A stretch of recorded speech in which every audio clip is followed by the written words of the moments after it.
¿Aló? Dos. Amén. Hermanos, vamos a abrir nuestras Biblias en el Evangelio de Juan. Evangelio de Juan, capítulo 16. Vamos a ponernos de pie, mis hermanos, por reverencia al Señor. Y vamos a dar lectura desde el verso 25 hasta el verso 33. La palabra del Señor dice: estas cosas os he hablado en alegorías. La hora viene cuando ya no os hablaré por alegorías, sino que claramente os anunciaré acerca del Padre. En aquel día pediréis en mi nombre, y no os digo que yo rogaré al Padre por vosotros, pues el Padre mismo os ama, porque vosotros me habéis amado y habéis creído que yo salí de Dios. Salí del Padre y he venido al mundo, otra vez dejo el mundo y voy al Padre. El verso 29 dice: le dijeron sus discípulos: he aquí ahora hablas claramente y ninguna alegoría dices. Ahora entendemos que sabes todas las cosas y no necesitas que nadie te pregunte. Por esto creemos que has salido de Dios. Jesús les respondió: ¿ahora creéis? He aquí la hora viene y ha venido ya en que seréis esparcidos cada uno por su lado y me dejaréis solo. Mas no estoy solo, porque el Padre está conmigo. Estas cosas os he hablado para que en mí tengáis paz. En el mundo tendréis aflicción, pero confiad, yo he vencido al mundo.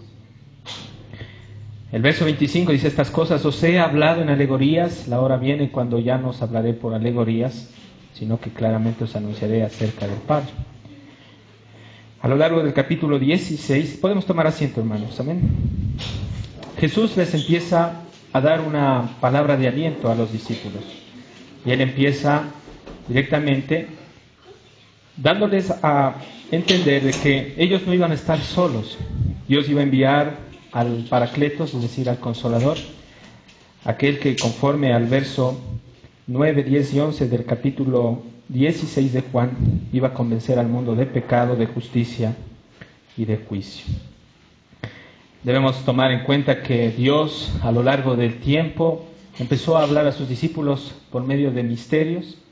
Sin duda, para todas las personas estos misterios no estaban dados a conocer, no estaban revelados, sino que solo Dios los reveló a aquellos a quienes Él quiso revelárselos. Entre ellos estaban sus discípulos. Cuando dice estas cosas os he hablado en alegorías, la pregunta para la iglesia es: ¿qué cosas el Señor habló por alegorías? Debemos entender dentro del contexto que se refiere a todas las enseñanzas. A lo largo de los evangelios Dios habló a los discípulos a través del Espíritu. Las palabras del Señor son espíritu, son vida. Solo los espirituales están capacitados para poder percibir, para poder experimentar este hablar. Esta palabra alegoría también tiene un significado y quiere decir, es una declaración velada e incisiva. Estaba velada. Romanos, 2 Corintios capítulo 3, 16 dice que si el velo, ¿sí?, no es quitado, si el corazón no se vuelve al Señor, ¿sí?, el velo no es quitado, pero si el corazón se vuelve al Señor, el velo es quitado.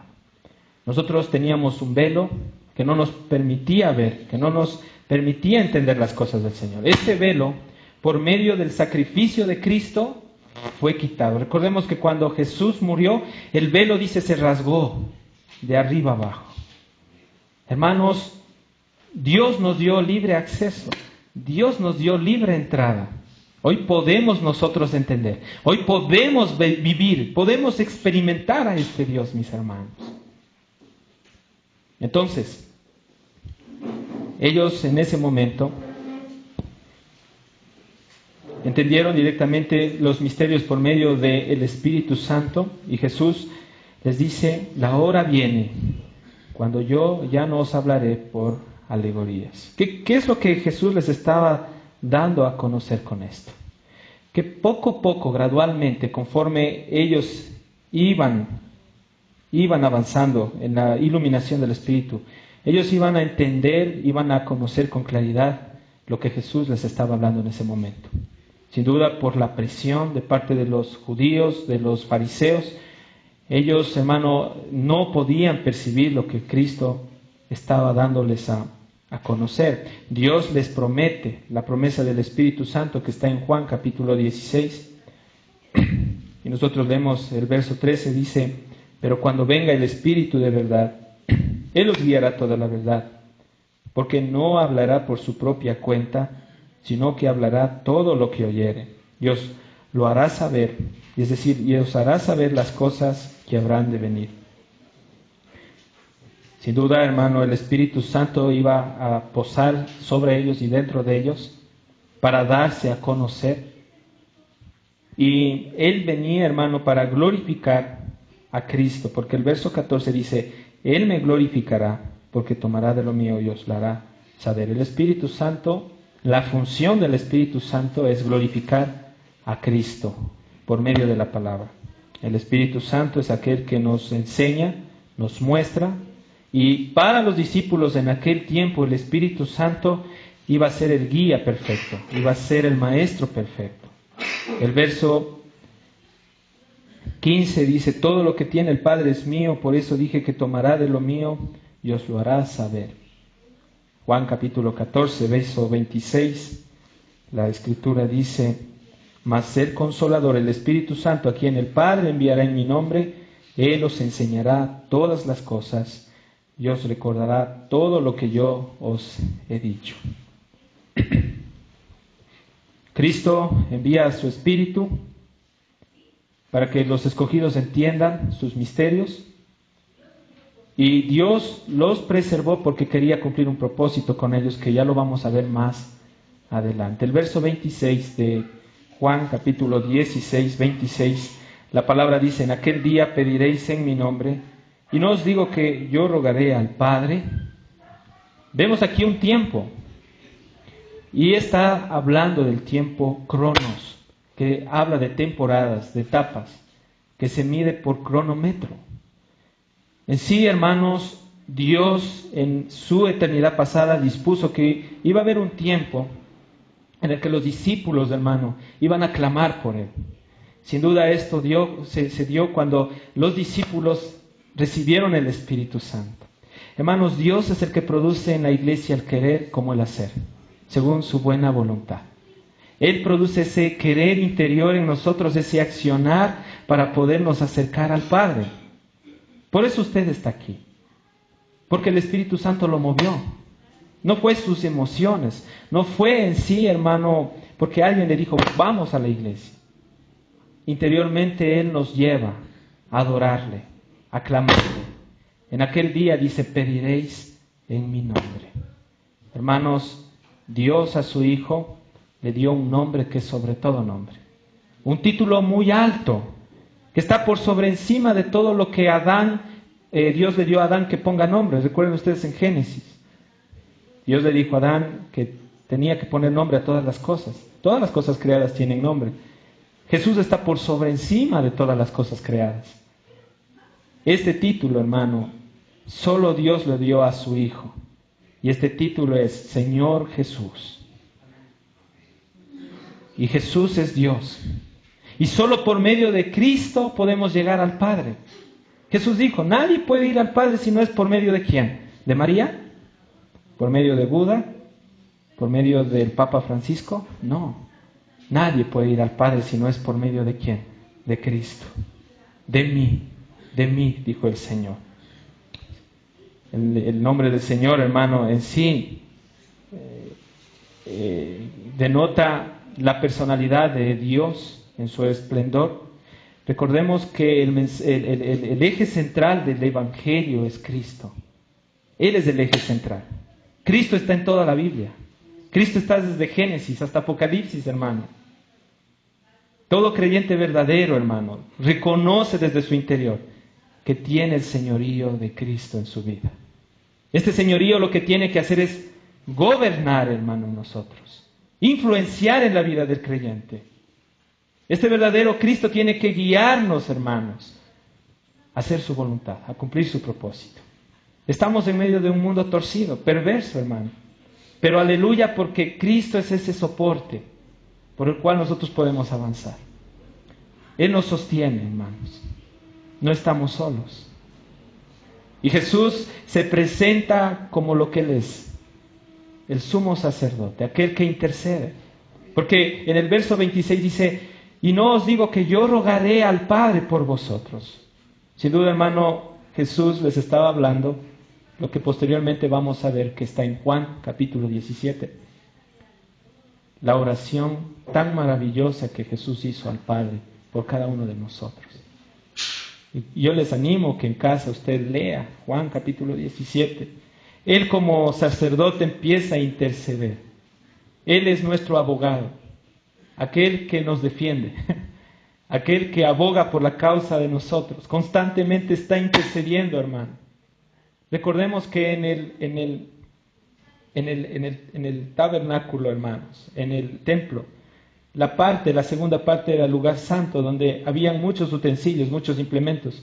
Y uno de ellos era el altar donde se quemaba el incienso, ¿sí? Este incienso tipifica las oraciones de los santos que llegaban a Dios. Sin duda, hermano, nosotros, todas las oraciones solo llegan a Dios por medio de Cristo. La Biblia dice que, hermano, nosotros no sabemos cómo pedir, pero el Señor sabe de qué cosas tenemos necesidad. Él es aquel que intercede por nosotros, con gemidos indecibles, hermanos. En ese momento, Jesús estaba rogando al Padre para que los discípulos no estén solos, para que Él enviara al Espíritu Santo para que morara en ellos. Vamos por un momento a Juan capítulo 7.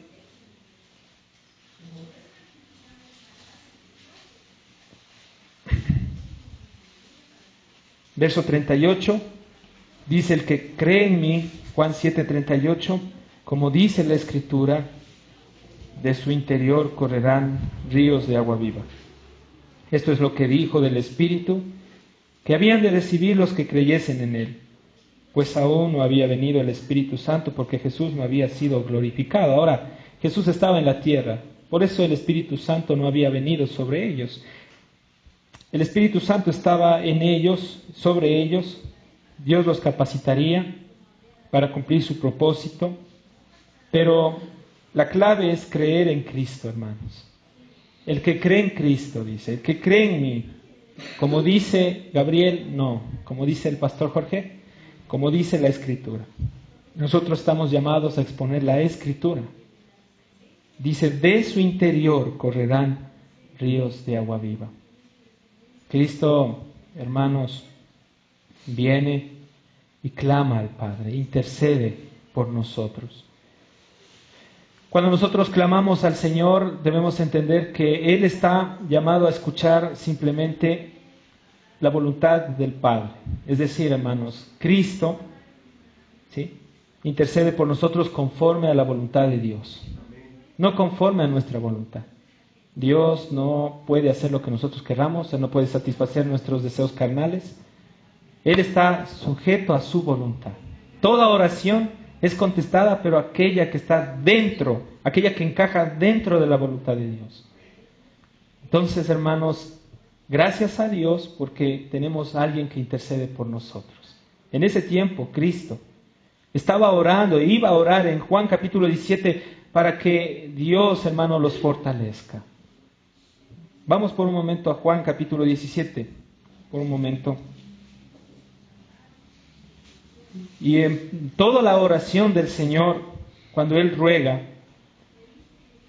en el verso 9, Juan 17, 9, dice, yo ruego por ellos, no ruego por el mundo, sino por los que me diste, porque tuyos son. Y todo lo mío es tuyo, y lo tuyo es mío, y he sido glorificado en ellos.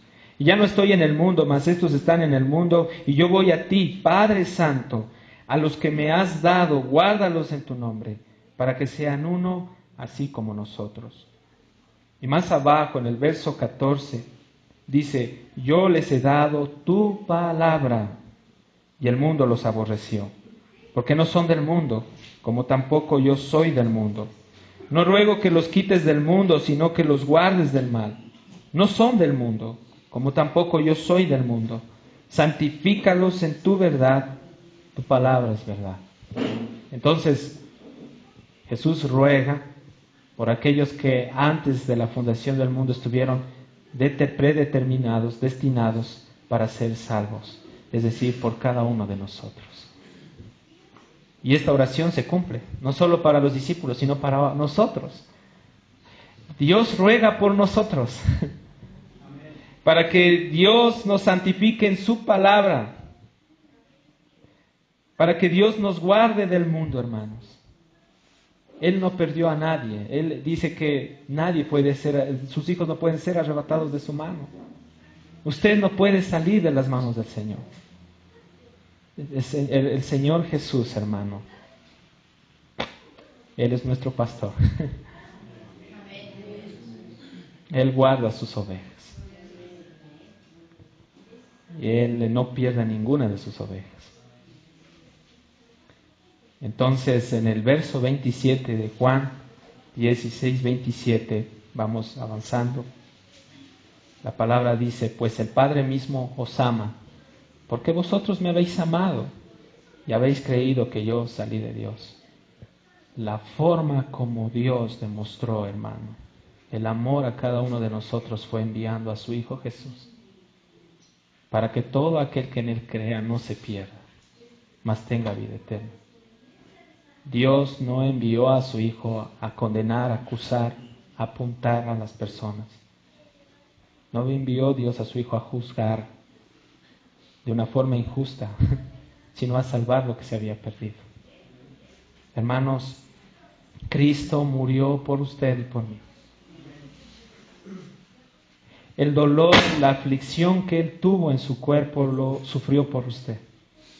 Los desprecios, los insultos, el ultraje, sufrió todo esto por nosotros. El ir a un madero, el ser crucificado, el ser visto como el peor criminal de los criminales sin tener mancha ni pecado, por nosotros lo hizo, hermano. Y Él no se bajó de esa cruz pudiendo hacerlo porque Él era Dios. Él fue escarnecido por amor a nosotros, hermano. Y Él dijo: Padre, perdónalos, porque no saben lo que hacen. Él cumplió su propósito y dijo el Señor en la cruz: consumado es. Todo está hecho. Y gracias a Dios, hermanos, porque Él nos amó de esta forma, porque Él hizo la obra por nosotros. Él hizo todo por nosotros. Hermanos, todo aquel que cree en Cristo tiene al Padre, hermano. Y todo aquel que tiene al Padre tiene a Jesús. Dios nos amó enviando a su Hijo, porque vosotros, dice, me habéis amado y habéis creído que yo salí de Dios. Él, hermano, es el único camino para poder ir al Padre. No hay otro atajo. Sin duda, hermano, también hay el otro grupo de personas que rechazan a Cristo. Por ende, todo aquel que rechaza a Cristo no tiene a Dios. Y como dice Juan 3, del verso 17 al 18, dice, y esta es la condenación, dice, ¿no? Que la condenación consiste en que Cristo vino al mundo, pero los hombres amaron, ¿qué? Más las tinieblas que la luz, porque sus obras eran malas. Por eso no quisieron venir a la luz, para que sus obras sean expuestas, hermano. Aleluya, porque Dios se complace en Cristo. Y aleluya, porque Dios se complace en aquellos que tienen ese Cristo en su interior. Aleluya, porque Dios se complace en nosotros. Porque en nosotros está Cristo. Dios mira a Cristo en nosotros. Por eso Dios nos ama. El versículo 28 dice, salí del Padre y he venido al mundo. Otra vez dejo el mundo y voy al Padre. Ahora, Jesús lo que les estaba diciendo a los discípulos en ese momento es que Él era celestial. Él venía de un lugar tan alto, tan sublime. Ahora, Él vino y se encarnó. Sin duda, hermano, Él no pudo expresar todo su poderío como Dios en el mundo, pero vemos que como Dios, Él sí se expresó. ¿Dónde se expresó Dios como Dios? Cristo como Dios, perdón. Él se expresó, hermano, cuando ve usted Juan capítulo 3 en las bodas de Canaán, ¿sí? Cuando Dios convirtió el agua en vino. Los discípulos se dieron cuenta que Él era Dios porque hizo un milagro extraordinario. ¿Dónde más? Cuando Jesús levantó a un paralítico que estaba al lado de un estanque, ¿se acuerdan? Y le dijo, toma tu lecho, levántate y anda. Cuando Jesús, hermano, multiplicó los panes y los peces y dio de comer a más de 10,000 personas. ¿Dónde más el Señor se demostró en el Evangelio de Juan como Dios? En el milagro más maravilloso, que fue dar la vida a un muerto que se llamaba Lázaro, hermano. Y esos muertos éramos nosotros, como Lázaro también estábamos muertos en delitos y pecados. Y sin embargo, Dios, hermano, nos dio vida. Nos sacó del sepulcro y hoy tenemos vida eterna. Hermano, sin duda Él iba a salir de este mundo, porque no era de este mundo. Estaba en este mundo, vino a cumplir un propósito y vino a hacer la voluntad del Padre. Ahora nosotros dice la Biblia que somos extranjeros y peregrinos. Estamos en este mundo, hermanos, pero no somos de este mundo. Nuestra ciudadanía es celestial, no es terrenal. Somos pasajeritos aquí, hermano. Dios nos trajo con un propósito, cumplir la voluntad de Dios. No es en sí el propósito principal amontonar riquezas en el banco, hacer casas. No. El propósito de un verdadero cristiano es glorificar con todas estas cosas a Dios y predicar el Evangelio, hermano. Jesús, hermanos, quería darles a entender que Él ya no iba a estar con ellos. Sin duda, en ese momento los discípulos sintieron agonía, dolor. Es como cuando usted conoce a un hermano que lo ama y que lo ha edificado mucho tiempo. Y este hermano llega delante de la congregación y se despide. Yo creo que sería algo duro y causaría mucha tristeza. Pero imagínense en el Cristo que estaba ahí con ellos, Dios encarnado. Les estaba diciendo, salí del Padre y he venido al mundo, pero tengo que dejar este mundo. Jesús también se estaba refiriendo, hermano, a que Él tenía que padecer por causa de ellos. No en sí, hermano, habla de que Él tenía que morir nada más. Jesús resucitó. Jesús venció la muerte. Hermanos, le damos gracias a Dios porque en Hechos 1, capítulo 8, 9, nosotros vemos cuando los discípulos vieron que Jesús estaba siendo levantado. Antes de eso el Señor les dice, y recibiréis poder.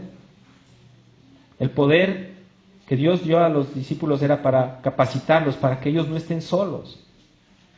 ¿Saben lo que quiere decir esta palabra huérfano? Hace un tiempo atrás vimos ahí mismo en Juan, ¿no? Cuando Jesús les dice, yo no os dejaré huérfanos. Habla de que una persona no tiene identidad. Un huérfano es alguien que ha sido abandonado. Entonces, hermano, la diferencia del mundo es que el mundo está abandonado por Dios, pero nosotros no somos huérfanos. Somos conocidos de Dios. Somos hijos de Dios.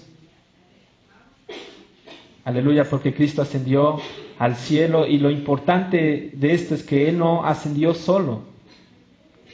Dice que nosotros morimos juntamente con Él, resucitamos juntamente con Él y estamos sentados en lugares celestiales con Él, hermano.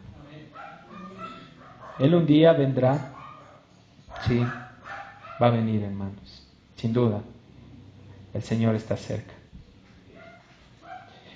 Cuando leemos nosotros Juan capítulo 3:13, vamos por un momento a Juan 3:13. En este capítulo vemos nosotros que una práctica de una persona que era doctor, maestro de la ley, que era Nicodemo, frente a la vida y a la resurrección. Sin duda vemos a un hombre que usó su razonamiento para entender a Cristo, que era Nicodemo, pero Jesús tuvo misericordia y le hizo entender que el único medio para poder comprender los misterios del reino era nacer en el Espíritu Santo. Y Juan capítulo 3, a lo largo del discurso que Nicodemo tuvo con Jesús, en el verso 11 dice, Jesús dice, desde el verso 10 dice, respondió Jesús y le dijo, ¿eres tú maestro de Israel y no sabes esto? El verso 11 dice, de cierto te digo, que lo que sabemos hablamos y lo que hemos visto testificamos y no recibís nuestro testimonio. Si os he dicho cosas terrenales y no creéis, ¿cómo creeréis si os dijere las celestiales? Verso 13. Nadie subió al cielo, sino el que descendió del cielo. ¿Quién es el que descendió del cielo, hermanos? Jesucristo. Dice, el Hijo del Hombre que está en el cielo. Increíble. Vamos más adelante en el verso 29, hermanos, de Juan 16, 29. Le dijeron sus discípulos, he aquí ahora hablas claramente y ninguna alegoría dices. ¿Quién es el que puso esta claridad en el corazón de los discípulos? Sin duda era Jesús. Recuerde usted, hermano, cuando nosotros empezamos en Cristo, hemos sido regenerados y entramos a la familia de Dios, no entendemos en sí en totalidad todas las cosas, pero conforme vayamos avanzando, la luz va progresando, la luz de Dios va extendiéndose más. Esto pasó con ellos. Ahora, ¿qué es lo que les impactó a los discípulos? Las palabras del Señor, sin duda. Verlo a Él físicamente, ver los milagros que hacía y todo. Porque, hermanos, ellos se impactaron y dijeron, bueno, estás hablando con claridad. Sin duda, hermanos, ellos empezaron a percibir las cosas espirituales, a poder escuchar con los oídos espirituales. Sus ojos estaban siendo abiertos, hermanos. El verso 30 dice, ahora entendemos que sabes todas las cosas y no necesitas que nadie te pregunte, por eso creemos que has salido de Dios. Ellos vieron en Él, en Cristo, uno de los atributos de Dios, de Él, es su omnisciencia. Ellos se dieron cuenta que Cristo conocía todas las cosas, Él es Dios. Incluso Él sabía y conocía los pensamientos y las intenciones del corazón de los hombres. Hermanos, ¿recuerdan ustedes cuando Jesús llamó a los 12 discípulos, ¿no es cierto? ¿Sí? Y nosotros nos damos cuenta que Él conocía a las personas. Llega donde Pedro, le dice, Simón, hijo de Jonás. Entonces, hermanos, Pedro sin duda diría, pero ¿y este cómo así me conoce? Porque Él es Dios, pues, hermano. Él es Dios, Él conoce las intenciones, Él conoce el corazón de las personas, Él nos conoce a cada uno de nosotros. Él sabe la necesidad que usted tiene. Entonces, ellos se dieron cuenta que a Él no se le escapaba nada. Todas las cosas estaban abiertas para Él. Y los discípulos le dijeron, no necesitas que nadie te pregunte. Por eso creemos que ha salido de Dios. El lenguaje de Jesús es un lenguaje maravilloso, vivo, un lenguaje que trae aliento, un lenguaje que endereza lo torcido, un lenguaje que también exhorta y confronta el pecado. Ese es el lenguaje de Dios, hermanos. Y le damos gracias a Dios porque la luz está siendo proyectada en esta mañana por medio de su palabra. A su pueblo, al pueblo que tiene hambre, al pueblo que tiene sed de Dios. Hermanos, Cristo, nosotros sabemos que en Hechos capítulo 2, en la fiesta de Pentecostés, Él sopló el Espíritu Santo para que ellos sean capacitados para cumplir un plan, un propósito. Sin duda, Él también extendió su promesa también a nosotros los gentiles. Esto nosotros lo vemos en Hechos capítulo 9, cuando Pedro fue y visitó la casa de Cornelio. Descendió el Espíritu Santo. Qué importante, hermano, que es la tercera persona de la Trinidad para entender las cosas de Dios. Qué importante que es el Espíritu Santo en el corazón de cada uno de nosotros. Hermanos, le damos gracias a Dios porque en este mensaje vemos las promesas de Dios también. Nosotros tenemos un tesoro escondido en vasos de barro. Hermanos, 2 Corintios 4:7, por favor, vamos por un momento. 2 Corintios, capítulo 4, 7 dice, pero tenemos este tesoro en vasos de barro. Gloria a Dios. Aleluya por el tesoro. Este tesoro tiene un valor incalculable. No se compara a nada de las cosas creadas. Aleluya, porque este tesoro es Cristo, en el corazón de nosotros. Aquel que es experimentado, aquel que es amado, aquel que es vivido, aquel que lo podemos experimentar en nuestras entrañas. Ese es el tesoro que está en nosotros, en un vaso de barro imperfecto, fallido. Pero aleluya, porque Dios está, hermano, ajustando ese vaso de barro. Es necesario que ese vaso de barro empiece a ser ajustado por Dios. No tenemos buena apariencia nosotros, pero aleluya, hermano, ¿por qué? Por la belleza que está dentro de nosotros. Por lo incalculable que está dentro de nosotros. Hermanos, la excelencia del poder es de Dios. No es del hombre. Es de Él. Recordemos que todo lo que hagamos es para darle la gloria a Dios. Nada más, mis hermanos. Y asimismo, Dios, hermano, quiere impartir su espíritu al que Él desea. Y aquí es el problema, pues, hermano. No es a las personas que nosotros creemos que Dios va a dar el espíritu, sino el espíritu es impartido a las personas que Dios desea. Dios deseó darle a usted el espíritu. Él deseó darme a mí el espíritu. Yo soy agradecido. ¿Qué vio en mí? Yo no tengo nada de bueno. No tengo ningún mérito. Soy un hombre imperfecto. Soy pecador, fallido. Me enfermo. A veces me debilito, pero aleluya. Porque Dios vio a este hombre imperfecto y le dio un regalo. Y le dio la vida. Hermanos, Jesús viene con una respuesta, ¿no? Y les dice el Señor en el verso 31, Jesús les respondió, ¿ahora creéis? Ahora, hermanos, Jesús les hace esta pregunta a sus discípulos porque, como yo les decía, ellos en ese momento creían por lo que estaba Jesús ahí presente, lo que Jesús hizo, lo que Jesús habló. Pero Jesús sabía que, hermanos, ellos iban a flaquear, iban a debilitarse, iban a dudar, a tambalear en cuanto a la fe. Claro, en ese momento ellos tenían esa seguridad porque lo veían a Jesús con ellos. Pero cuando Él ya no iba a estar, Dese cuenta, hermano, aquí Jesús les responde así. Porque Él tenía la intención de que ellos posteriormente empiecen a ser afirmados en cuanto a su fe. Hermanos, hoy la iglesia no lo vemos al Señor. Físicamente, Jesús no lo vemos. Pero lo podemos experimentar. La vida de Dios está en nosotros y lo podemos vivir. Hermano, nosotros, nuestro andar, no es un andar por vista, sino es un andar por fe.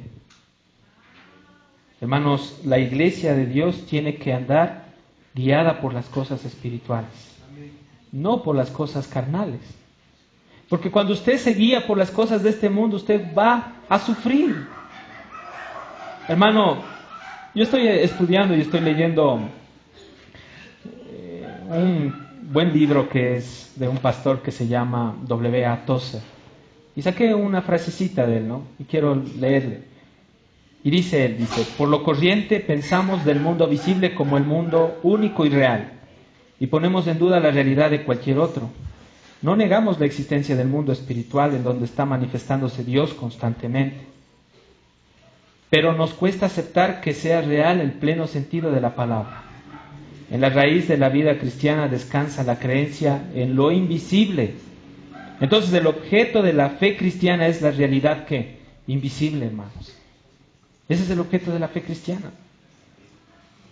Pero lamentablemente, hermano, ¿qué pasa? Nosotros estamos en un mundo físico y el mundo se ha convertido en algo pegajoso para los cristianos. Y es por eso que ellos están, hermanos, adheridos más a las cosas del mundo. Somos muchos cristianos circunstanciales. Nos dejamos llevar por las circunstancias. ¿Estamos bien? Todo marcha bien en mi vida, tengo buena salud, mi negocio está bien, entonces voy a la iglesia y estoy contento porque todo está bien. Pero cuando vienen las pruebas, la calamidad en el área económica, vienen las enfermedades, ¿qué pasó? ¿Qué pasó ahí? ¿Por qué se fue el gozo? Hermanos, Dios permitirá todas las circunstancias difíciles en nuestra vida para poder fortalecer nuestra fe. Hermanos, la barca va a ser azotada, asolada por la marea, por los vientos y todo, pero me gusta a mí esto, y lo repito. Jesús se acercaba y caminó sobre el mar y dijo: no teman, yo soy. No teman, yo soy. Hermanos, Hebreos capítulo 11 demuestra cómo Dios usó a hombres que eran como nosotros y que fueron perfeccionados por el poder de Dios. Hermano, ¿recuerda usted que dice que sin fe es imposible agradar a Dios? ¿Por qué? Porque si usted hoy se acerca a Dios, usted tiene que creer que Él está aquí, que le hay y que es galardonador de los que le buscan, hermano. Si nosotros venimos a Él sin fe, hermano, no le podemos agradar. Es impactante ver lo que Dios hizo por medio de estos siervos. Y vamos un ratito a Hebreos 11, hermanos.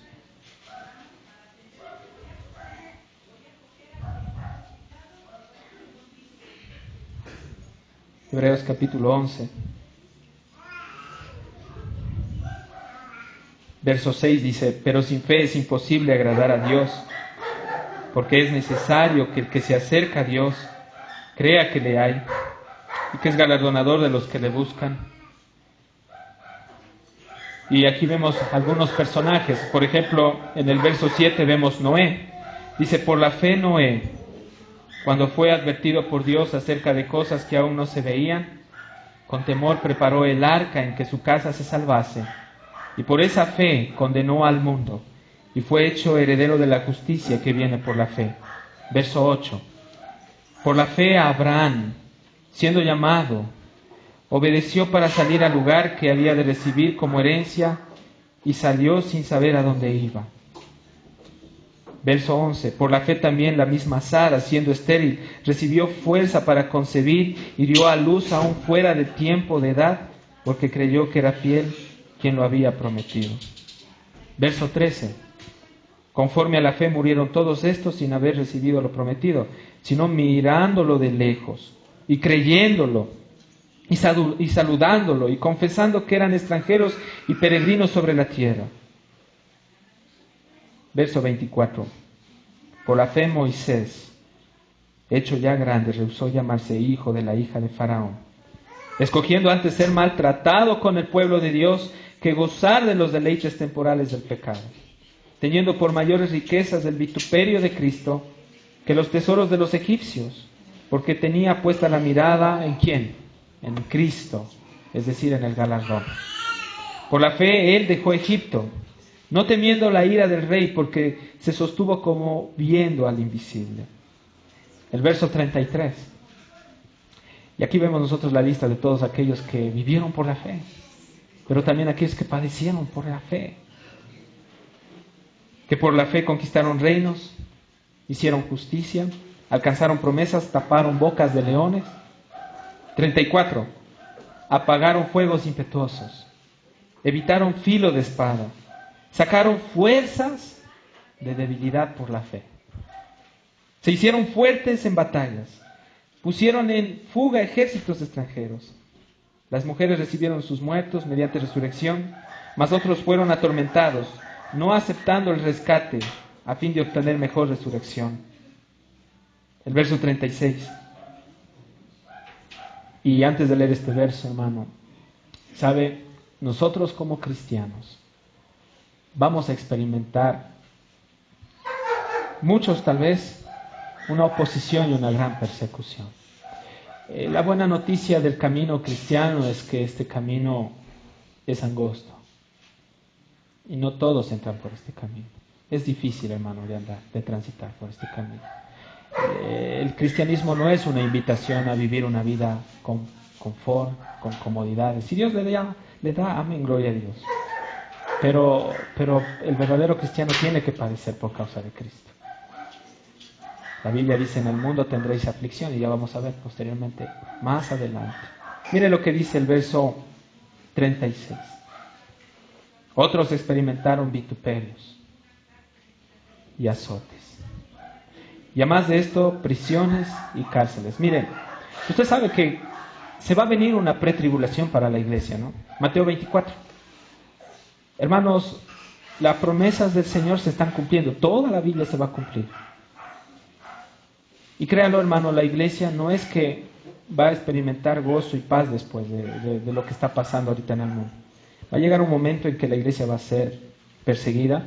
Incluso habrá situaciones en las cuales nosotros ya no nos vamos a reunir así en un local. Tendremos que reunirnos en casa.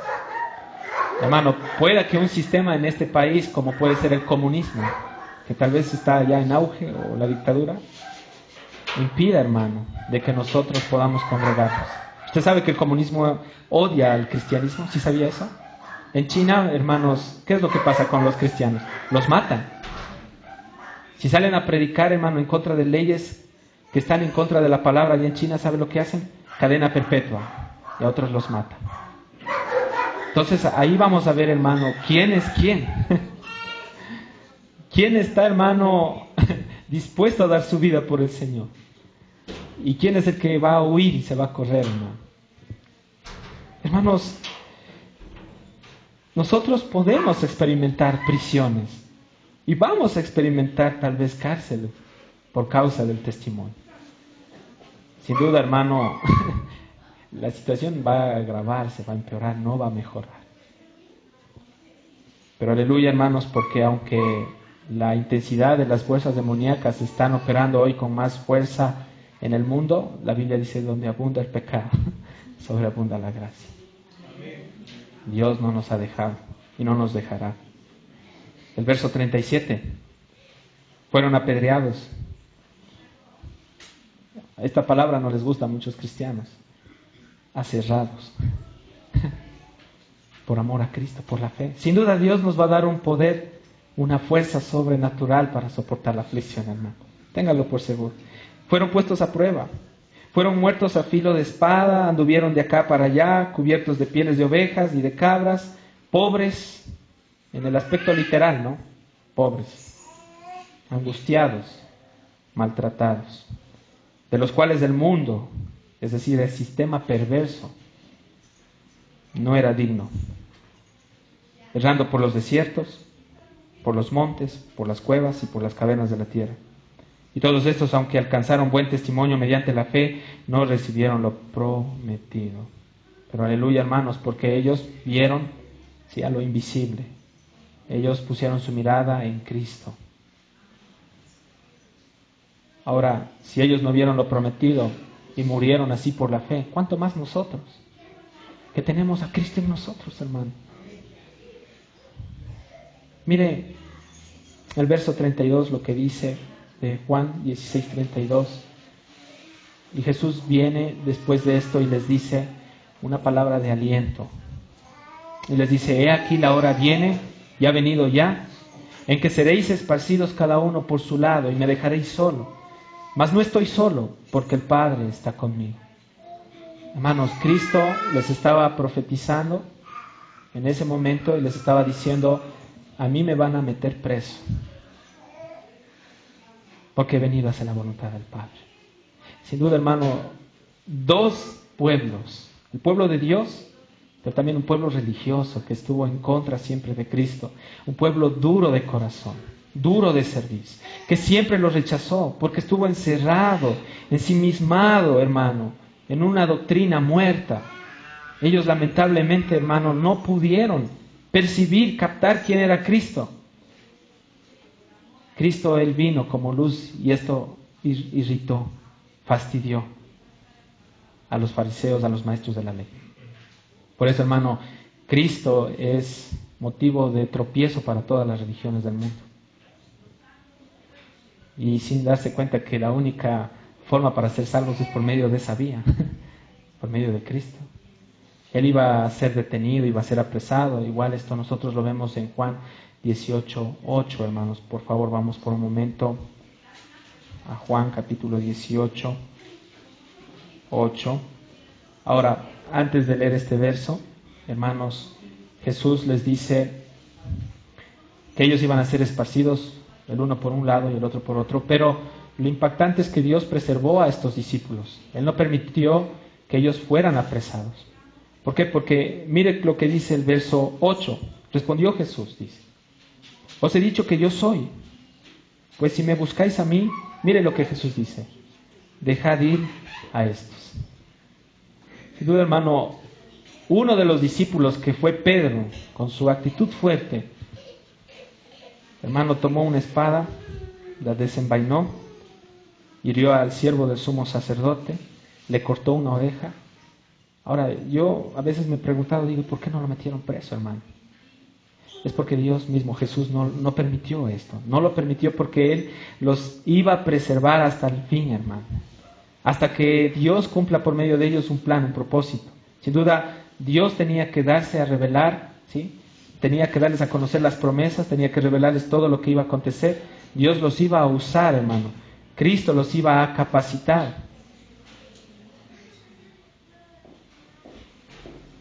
Hermanos, ellos iban a ser esparcidos, unos a un lado, otros a otro lado. Es normal, por su humanidad, por su naturaleza, al ver que Jesús estaba siendo detenido. Sin duda ellos, por el miedo, hermanos, tuvieron que huir. Pero impactante, hermano. Aquí vemos nosotros y vemos algo que debemos aprender. Cuando venga la persecución para nosotros, no debemos huir. Aceptémosla, hermano. Enfrentémosla.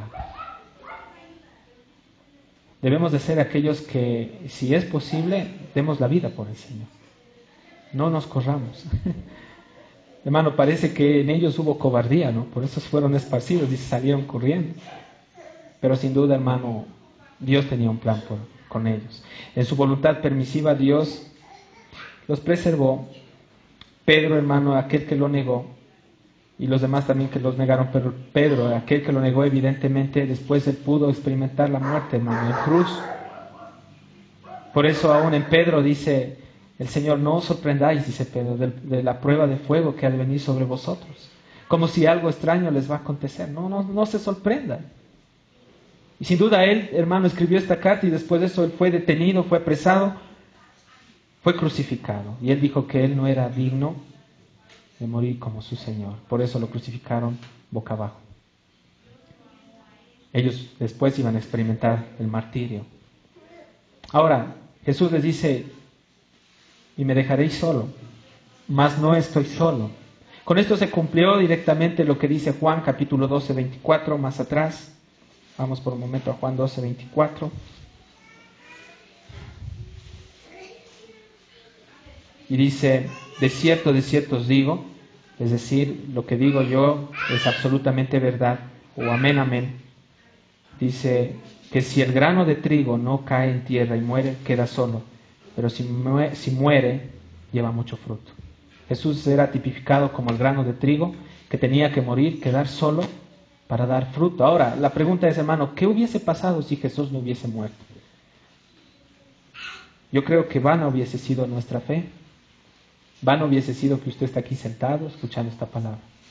Pero aleluya, hermanos, porque Él, como ese grano, cayó en tierra, murió. Pero gracias por la vida que se dispensó de Él, se liberó. Esta vida, hermano, dio ese fruto. Nosotros somos producto de este fruto, de Cristo. Y yo le doy gracias a Dios, hermano, porque en el verso 25 de Juan 12 dice: el que ama su vida la perderá. Jesús les estaba explicando, les estaba diciendo a los discípulos: ustedes, si quieren preservarse a sí mismos, ustedes van a perder su alma. Y por eso es necesario, hermano, que entendamos algo. Dios constantemente tiene que llevarnos a morir diariamente a nuestro yo. El que ama su vida la perderá, y el que aborrece su vida en este mundo, para vida eterna la guardará. Oramos a Dios para que Dios ponga este fuego en el corazón de cada uno de ustedes, para que no se desaliente, para que en medio de la situación, de la crisis que ahorita está pasando en la ciudad, no se desaliente, avance en el Señor. Hermano, hay mejores promesas. Avance en el Señor, no se deje. Vamos por un momento a Juan capítulo 6.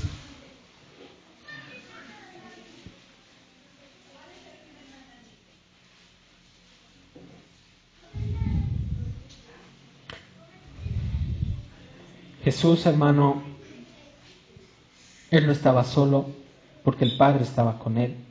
Pero sin duda, hermano, aunque los demás salieron corriendo, también ellos se encontraron preocupados por la situación, los demás discípulos. Y Jesús les habla y les dice en el verso 39, y esta es la voluntad del Padre, el que me envió, que de todo el que me dieren no pierda yo nada, sino que lo resucite en el día postrero. Y esta es la voluntad del que me envía, que todo aquel que vea al Hijo y cree en Él tenga vida eterna, y yo le resucitaré en el día postrero. Todos nosotros como creyentes, hermano, aplicándolo a la iglesia, somos débiles. Sin Cristo estamos desvalidos, no podemos hacer nada. Por eso aún en Juan capítulo 15, cuando Cristo se presenta como la vid verdadera, dice, yo soy la vid verdadera.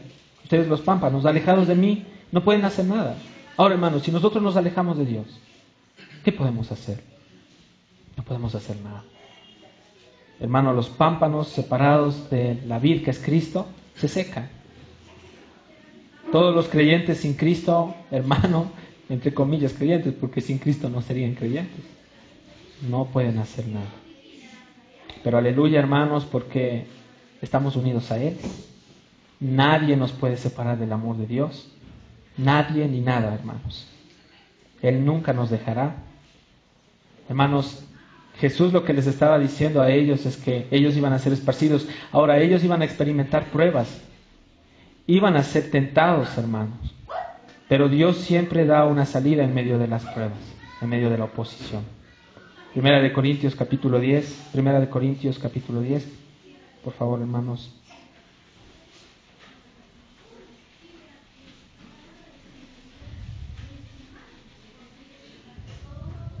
Verso 13, la palabra dice, nos ha sobrevenido ninguna tentación que no sea humana, pero hay una promesa aquí. Gracias a Dios porque dice, pero fiel es Dios. Fiel es Dios, hermanos. ¿Usted cree que Dios es fiel? Que no les dejará ser tentados. Esta palabra tentación también se la define como prueba. No se dejará de ser probados más de lo que puedan ellos resistir. Sino que Dios nos dará también juntamente con la tentación, ¿qué? La salida para que podamos soportar. Aleluya, hermanos. Solo es Dios el que nos da la salida para poder soportar las pruebas, las dificultades. Otra promesa. Nosotros poseemos como hijos de Dios seguridad eterna. Ahora dígame usted, si usted tiene seguridad eterna, ¿qué le puede quitar esa seguridad? La vida, la muerte, las persecuciones, el hambre, la desnudez, los peligros, la espada. Nada puede a usted quitarle esta seguridad eterna. Y somos a veces nosotros un poquito ingratos, hermano. Somos apáticos a veces a las cosas de Dios, pero aún así nada nos puede quitar, hermano, esta seguridad eterna. ¿Quién le puede quitar la protección del Señor? Hermano, Dios nos protege, Dios nos cuida. Romanos capítulo 8.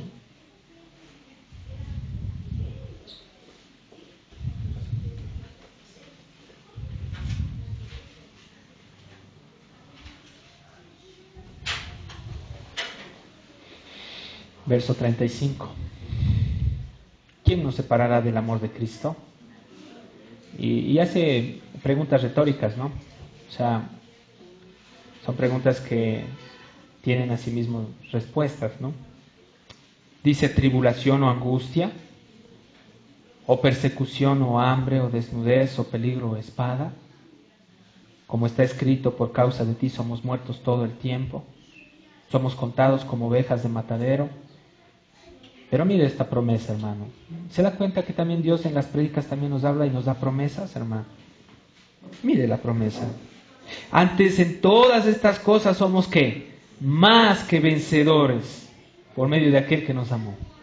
Aleluya, porque en Cristo somos más que vencedores. No solo somos vencedores, sino más que vencedores. Por lo cual, Pablo dice, estoy seguro. Y sin duda, Pablo estaba bien seguro, hermano, de lo que decía. Dice que ni la muerte, hermano, ni la vida, ni ángeles, ni principados, ni potestades, ni lo presente, ni lo porvenir, ni lo alto, ni lo profundo, ni ninguna otra cosa creada nos podrá separar del amor de Dios, que es en Cristo Jesús, Señor nuestro, hermanos. Maravillosa esta promesa. Hermano, anótela. Si tiene un cuadernillo. Y dígale, gracias Señor, porque nada me puede separar de ti. Aleluya, Señor.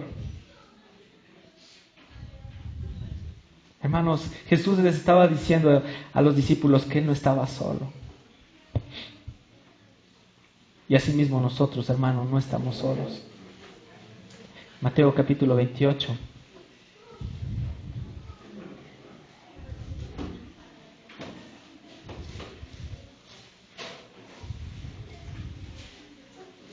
Verso 20.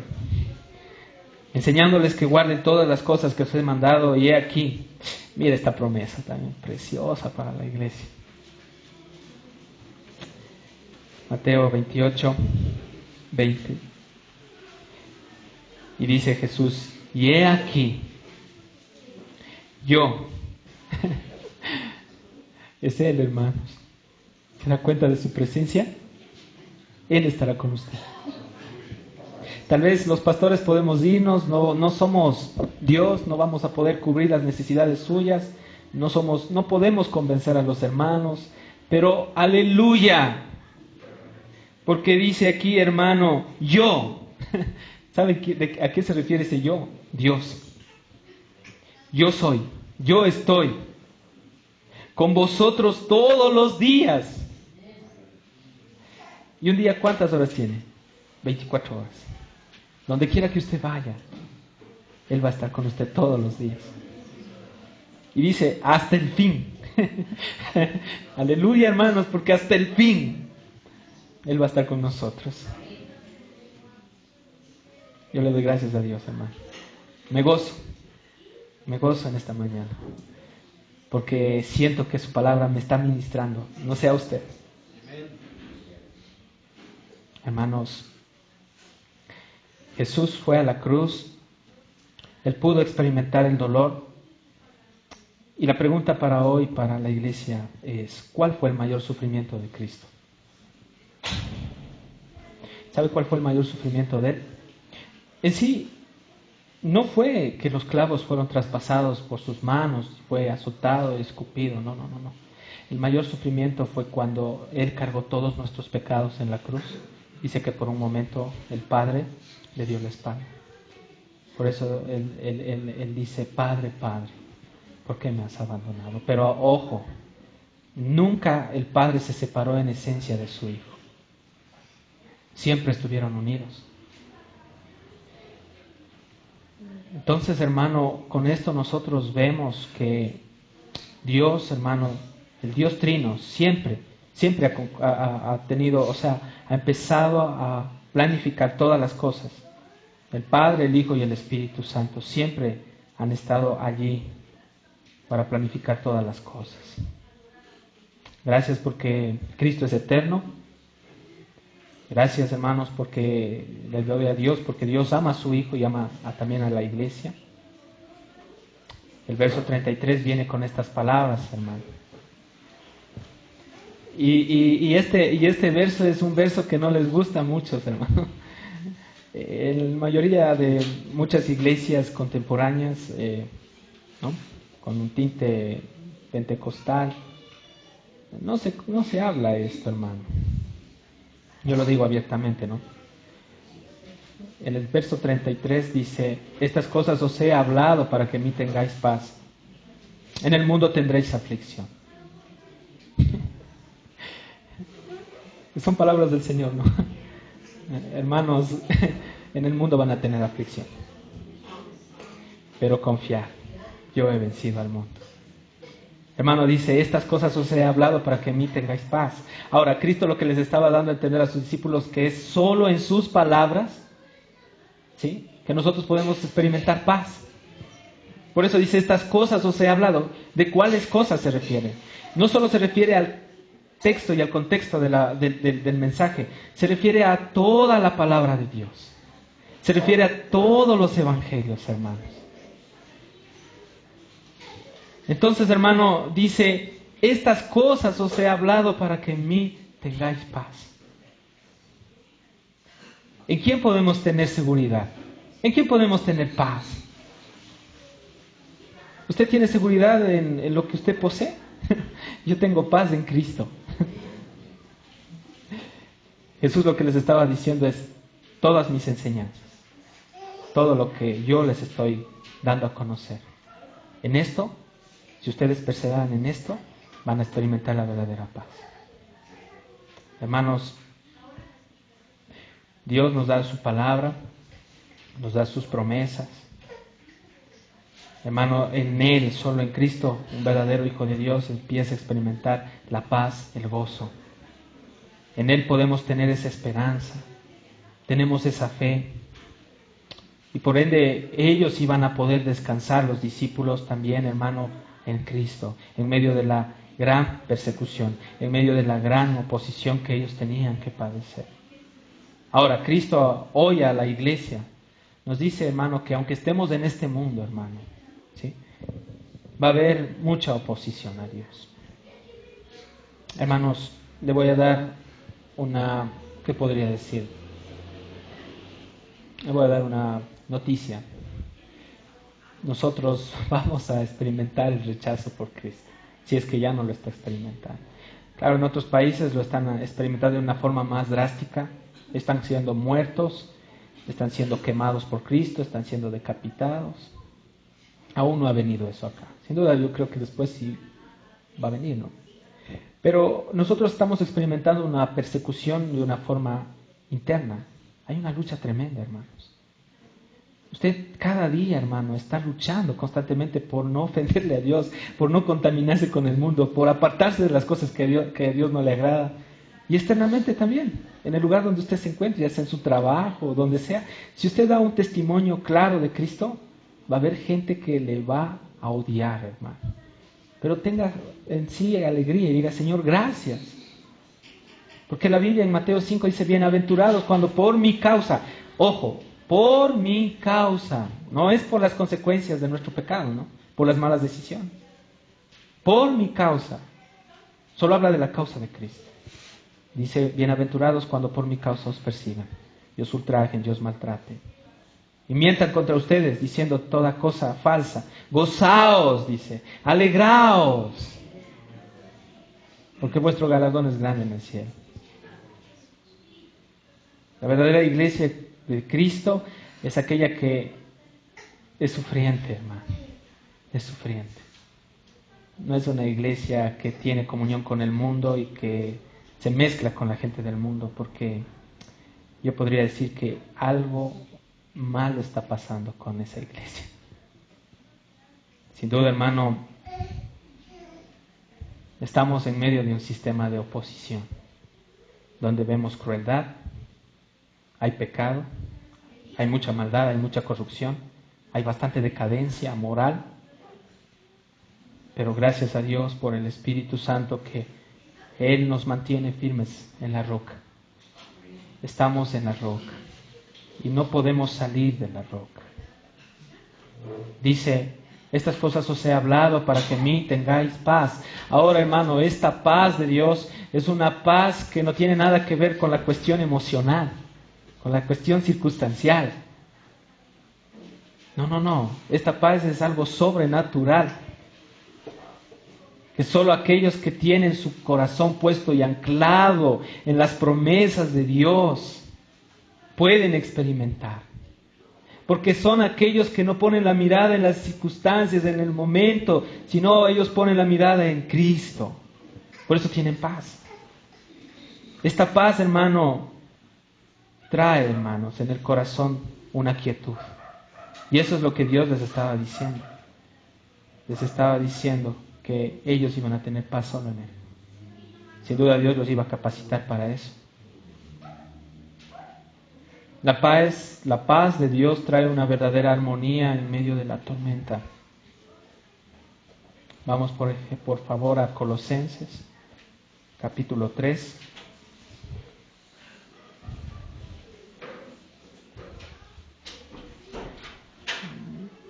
Epístola de las Colosas.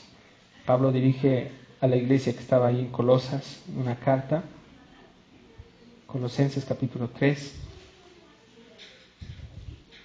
verso 15.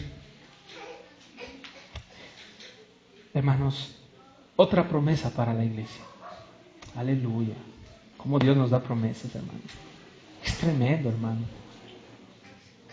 Vean lo que dice Colosenses 3:15, dice: y la paz de Dios gobierna en vuestros corazones, a la que asimismo fuisteis llamados en un solo cuerpo, y sed, ¿qué dice? Agradecidos. ¿Usted está agradecido en esta mañana? Yo sí estoy agradecido. ¿Quiere que le diga algo? Yo estoy experimentando paz. ¿Usted? Aleluya. Hermano, porque para el que no está experimentando paz y lo ve a uno así, dice, está loco, oiga. ¿Qué será que le pasa? Está enfermo, tiene problemas, pero aleluya, porque tiene paz. Está loco. Así nos dicen, hermanos, somos locos, ¿no? Gracias por esta hermosa locura, hermanos. Porque a Dios le plació ganar a muchos mediante ¿qué? La necedad, la locura de la predicación del Evangelio, hermano. Claro que esta paz, hermano, en su cumplimiento cabal, se va a dar cuando nosotros reinemos con Cristo por toda la eternidad, en el reino mesiánico. Apocalipsis 22:5, no lo lea, pero dice ahí, dice, y reinarán por los siglos de los siglos. Ahí vamos a experimentar esa paz. ¿Sí? Pero ya como las hermanas estaban acá con el texto, vamos a leerlo, hermanos. Amén. Veo que hay hambre, hermano, en la iglesia, y eso es bueno. Apocalipsis 22:5. No habrá allí más noche, y no tiene necesidad de luz de lámpara ni de luz del sol, porque Dios, el Señor, los iluminará y reinarán por los siglos de los siglos. Pero aquí viene esta frasecita que no les gusta a muchos. ¿Qué toca decirla, pues, hermano? Si no, no me puedo saltar la Biblia. En el mundo tendréis aflicción. Ahora, aquí en la Biblia nos dice, en el mundo vas a tener prosperidad, fama, popularidad, que es lo que predican muchos evangelistas baratos, con todo respeto. Baratos porque, hermano, están distorsionando el mensaje de Dios. Y un día Dios les va a tomar en cuenta. Son gente corrupta, que está haciendo negocio de la palabra, distorsionando el mensaje. Hermanos, si este mensaje se predicara en las iglesias de Benijín, de Maldonado, de Cash Luna, téngalo por seguro que esas iglesias se vacían, hermano. Porque allá solo se predica la prosperidad. Ven a Cristo y todas tus necesidades van a ser satisfechas. Ven a Cristo y tu matrimonio va a ir 100%, va a ir sobre ruedas totalmente bien. No vas a tener problemas. Pero cuando escuchan esto, en el mundo tendréis aflicción. Yo sé que van a salir corriendo, hermano. Van a decir, esto no es para mí. Estas palabras, hermanos, se refiere con frecuencia a las aflicciones que nosotros estamos padeciendo por causa del testimonio de Cristo. Sin duda estas aflicciones van a intensificarse más, porque se está intensificando la maldad, hermanos. Sabemos que el Señor está cerca. ¿Sí? Ustedes saben, hermanos, que aunque venga lo que venga, el Señor, hermanos, siempre nos va a sostener, ¿no? Mateo capítulo 13:9, hermanos, por un momento.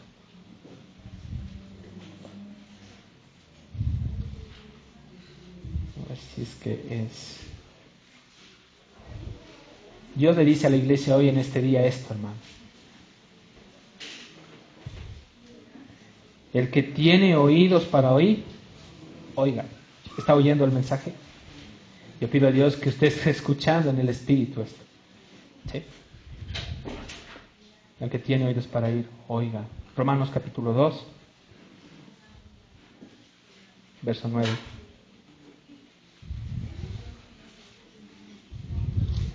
Romanos capítulo 2.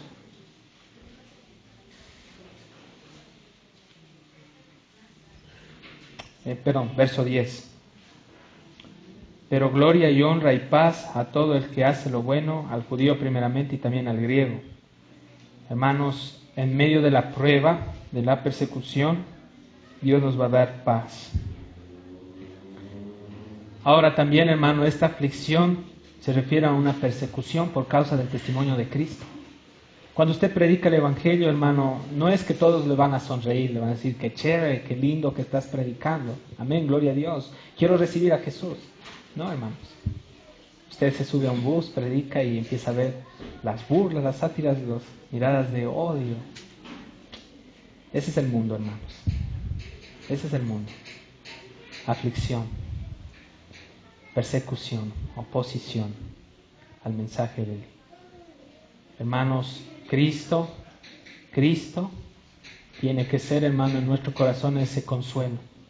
Y siempre lo va a ser, hermanos. Entonces, creo que todo verdadero creyente ha podido experimentar esta aflicción por causa de él. Usted examínese, no sé si de pronto usted ha experimentado esto por causa de él o no. Si no lo ha experimentado, tranquilo. Le voy a decir lo que siempre he dicho en las prédicas. Ya le ha de llegar. No se preocupe. Pero aleluya, hermano, porque Dios nos da otra promesa. Ahí mismo. ¿Y sabe lo que dice él? Pero confiad, dice. Yo he vencido al mundo, hermanos. Aleluya. Gracias porque, hermano, en Él podemos, hermano, superar el mundo. Él venció al mundo por nosotros. Hermano, ¿quién genera esta confianza en nuestro corazón? Esta seguridad es del Espíritu Santo. ¿Cómo yo confío? A través de su mensaje. ¿Dónde lo conozco a Dios? Aquí en su palabra. Fuera de ella usted no puede confiar. ¿Qué es lo que va a confiar? Si usted no lee la Biblia, si usted no se instruye, ¿en quién va a confiar?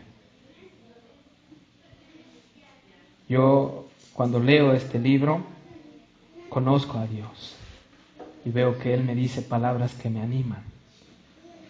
Y me dice, Él confía. Yo digo, amén. Yo confío. Hermanos, la razón que nosotros tenemos para perseverar en medio de la persecución es la victoria de Cristo. Porque si no hubiese habido victoria, hermano, no hubiésemos podido avanzar. Pero aleluya por la victoria de Jesús. Porque solo por medio de esa victoria podemos nosotros, hermano, perseverar en medio de esa oposición. Jesús venció al mundo. Jesús venció al diablo. Jesús venció, hermano, en sí el pecado. Lo crucificó en una cruz y nos dio libertad. Maravilloso es el Señor, precioso. Dice 2 Corintios 3:17, porque el Señor es el Espíritu. Me gusta decir esto. Y donde está el Espíritu del Señor, allí hay libertad. No libertinaje, ¿no? No libertad con el propósito de pecar, de ofender a Dios. No, libertad para vivir una vida en santidad, apartado del pecado, como a Dios le agrada. Pongámonos de pie, hermanos.